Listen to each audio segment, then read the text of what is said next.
This is France, a pretty popular country located in Western Europe. In fact, France is so popular that it has one of the largest tourism industries in the world, welcoming more tourists than any other country. And being the land of baguettes, fine wine, and this cheeky little rodent, why wouldn't it be? But have you ever wondered why and how the French tourism industry is so large, and how much it impacts France's economy?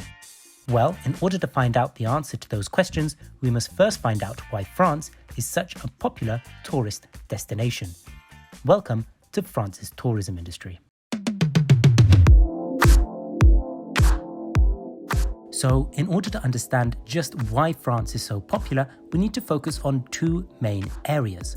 The first of which is its location, and the second is its attractions. As mentioned before, France is located in Western Europe, and it borders 8 nations, metropolitan France that is. These 8 nations are home to more than 211 million potential tourists, and that's excluding the UK, which is just 33 kilometers away. This is the first reason that explains France's popularity as a tourist destination, its proximity to many millions of Europeans who can arrive at its attractions for a relatively small fee in a relatively short amount of time. And back when you couldn't just hop on a short-haul flight from your home in Berlin or London to the sunny islands of Spain and Greece for as little as €20, France was the easy-to-access international vacation for many millions of Europeans, which, let's remember, is one of the wealthiest parts of the world. As for its attractions, France once again strikes lucky, in part thanks to its geography. You see, if you look at a map of Europe, you might realize that most countries are pretty small. In fact, if you divide the EU's land area equally among its 27 member states, you'll find that the average land area is less than half that of California. What this translates to is a host of nations that, due to their geography, cannot offer all types of vacations. For example, you're not going to be sunbathing in Denmark or skiing in the Netherlands. However, in France, if you wish to get some sun, head to the Mediterranean. If you want to surf, head to the Atlantic coast. If you want to ski, head to the Alps or Pyrenees. And of course, if food, culture and history is your thing, head to some of France's historic cities and towns, including one of the most visited cities in the world, Paris. With France being home to 45 UNESCO World Heritage Sites, there are plenty of areas of interest to visit, and quite frankly, tourists are spoilt for choice. A final point worth noting though is that to accommodate all these tourists, France requires adequate tourist infrastructure, from the airports of Charles de Gaulle in Paris and Nice's Côte d'Azur to the museums, hotels and tourist board that ensure that all visitors enjoy their stay in France and perhaps even recommend a trip. This infrastructure shouldn't be overlooked, since countries with poor infrastructure won't have the capacity to welcome more than 85 million tourists every year. So, well done to the French private and public sector for managing to keep up with demand. So, we've established why France is such a popular tourist destination, but what is the economic impact of having millions of international tourists fill the historic centres of French cities and repeat the word croissant 100 times? Is France's tourism industry a big money maker? With 89.4 million international visitors in 2018, which is more than the combined tourist figures of Germany and the UK, France definitely sees a lot of money rushing into its economy. However, despite this army of tourists arriving in France, the country fails to top the list of nations by tourism receipts, even though it took in $67 billion in 2018. The impact of all tourism-related spending of both French residents and non-residents represents over 7% of France's GDP and is slowly growing in importance. Within the labour market, 1.4 million jobs are directly tied to the tourism sector, and if we include indirect jobs, we're talking about 2.8 million. In fact, the tourism industry is expected to add 500,000 new jobs between 2016 and 2028.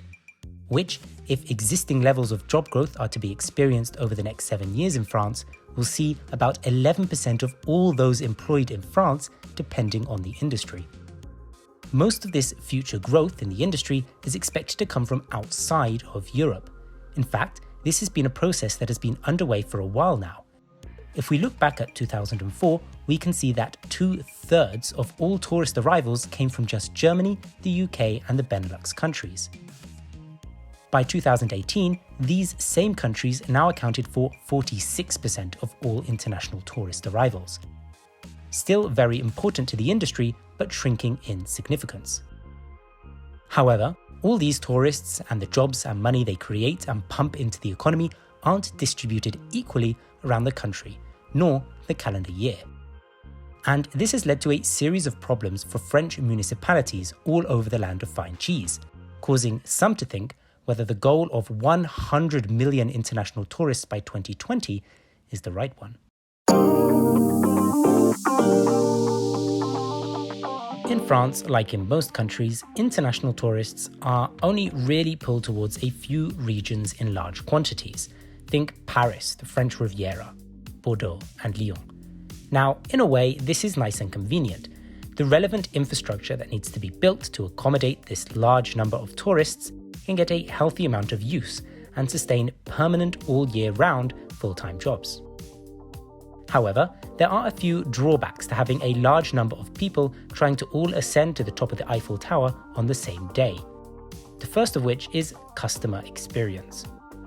Now, if you've ever had the chance to see the famous painting of the Mona Lisa in the Louvre in Paris, or take a photo outside of the Sacré-Cœur, you for sure weren't doing it in a calm environment. This is because mass tourism has led to many areas of interest for France's tourists to be overcrowded, and it's diminished the experience that many pay big bucks to go and see. This isn't only not great for business, but nor do the locals enjoy it. Locals argue that mass tourism is destroying the soul of many towns and cities, as well as districts around the French capital, like Montmartre, in addition to pushing up prices of accommodation for French urban dwellers. But despite these growing pains, there's one more piece of data that may manage to both allow France to hit its 100 million tourist target, while also ensuring that locals don't go looking for a guillotine.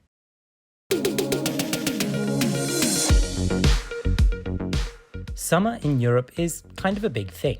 The vast majority of Europeans that plan for vacation do so in the summer, and as a result, peak tourist season in Europe sees major fluctuations in tourist arrivals with regards to the winter months.